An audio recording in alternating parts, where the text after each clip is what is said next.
in order to balance chemical equations, there are four major types of chemical equations that require a little bit of different approaches. The first are simple ionic reactions, which are straightforward. You read it from left to right, and you apply the coefficients as needed. The second are acid-base neutralization reactions, in which you do the same method, but you need to look at H2O as HOH to not get confused. The third are combustion reactions, where your oxygen gas on the reactant side might have a fraction, which you would need to multiply the entire equation by 2, most likely in those cases. And 4 are the system of equation reactions, which can be very difficult at times. So the first type is precipitation, and let's just go through it. So Mg, there is 1 on the left side. There are 3 on the right side, so we put a 3 right here. No need for that chart, like other textbooks teach. Then look at Cl. We have Cl2 times the 3 we just put. That means there are 6 chlorines. There's 1 chlorine here on the right side, so we put a 6 there. Then we look at sodium. Sodium is Na3. Here we have Na6, 6Na. So we're going to put a 2 right here. And then we're done. So we can check the rest of it right now. So for phosphate, for a polyatomic ion, we can view it as an entire entity in itself, rather than looking at the phosphorus and oxygen as individual atoms. So if you look at phosphate as a whole, you have the 2 from the coefficient we put to balance out the sodiums, also distributing into the PO4 phosphate, and we can compare that to the right side where we have 2 phosphate ions here. So this is a correctly balanced equation. Moving forward to acid-base reactions, let's use a different color. So in our acid-base neutralization, we have H2O on the right side. So like I mentioned before, we want to make this H2O into HOH, because what water actually is a hydrogen ion conjugated to a hydroxide ion, just to cancel out. And we need to denote this in our acid-base reaction, because we have on the left side of the equation, the hydrogen and the hydroxide are separated into their own molecules. So simply putting them together into H2O mixes the nomenclature, mixes the chemical formula, which isn't good for balancing. So let's take a look. So we have H2. Normally we would have H2 here, but we're looking at this H as a singular hydrogen, so we can put a 2 right here. Then we look at SO4 as its own entity, as a polyatomic ion, and we see there is 1 SO4 sulfate on the right side, so we're good there. Then sodium, there is 1 sodium here, 2 sodiums here, and a 2, so we'll put a 2 right over here. And then we have 2 hydroxide ions, and then since we initially put the 2 next to the water, we also have 2 hydroxide ions on the water molecule on the product side, so this is good. Moving on to the next example about combustion. So combustion, we'll use red for fire, and we can just go through as we would normally these balancing equations. C5, then we look at the right side, we see C1. So we're going to put a 5 next to the carbon dioxide. Then we have H12. We have H2 here, so we're going to put a 6. 6 times 2 is 12 for the hydrogen. Then for oxygen, we encounter a little dilemma.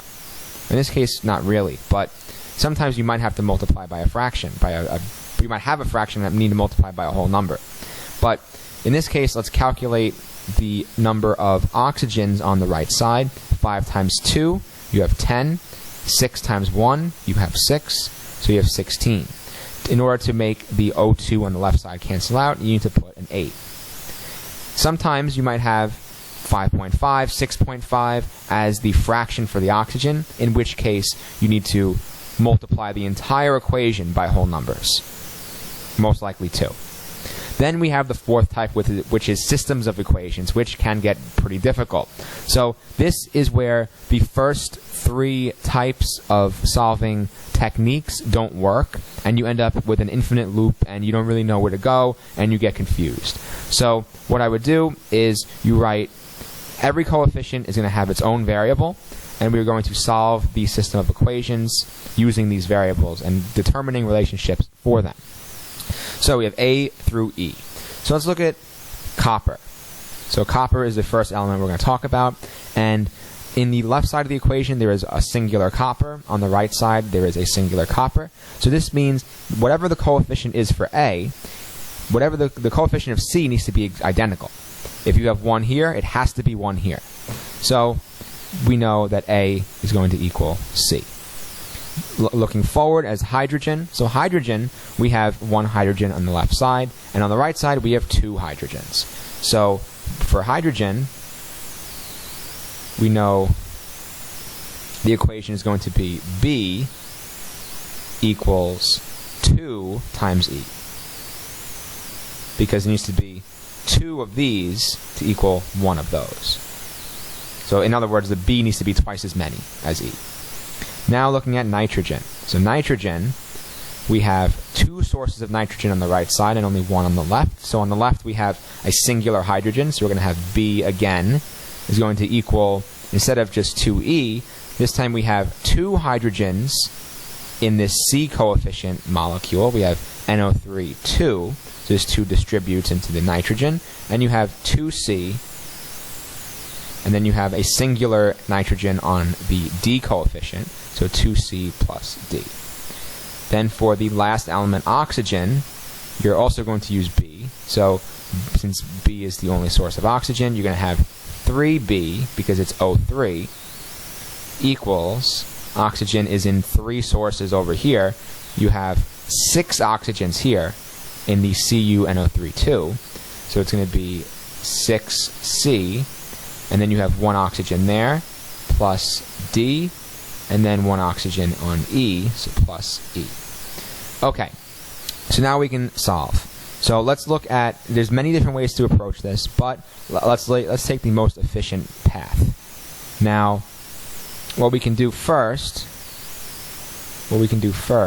is we can take the hydrogen equation and then put the B equals 2E into the nitrogen equation. So let's do that. So we're going to put 2E equals 2C plus D.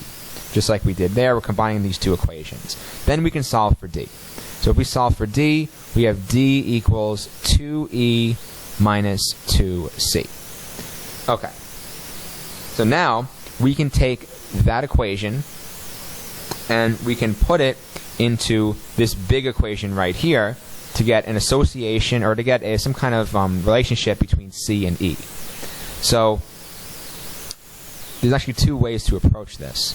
But the first would be, if we want to go to oxygen equation, we can take 3B, which we know B is equal to 2E, so we make it 3 times 2E equals 6C plus D, but we know D, like we just found, is equivalent to 2E minus 2C plus E. So now we have a big relationship between E and C, and we can simplify this to 6E equals, looks like 4C plus 3E. Then we can subtract the 3E, and we get 3E equals 4C.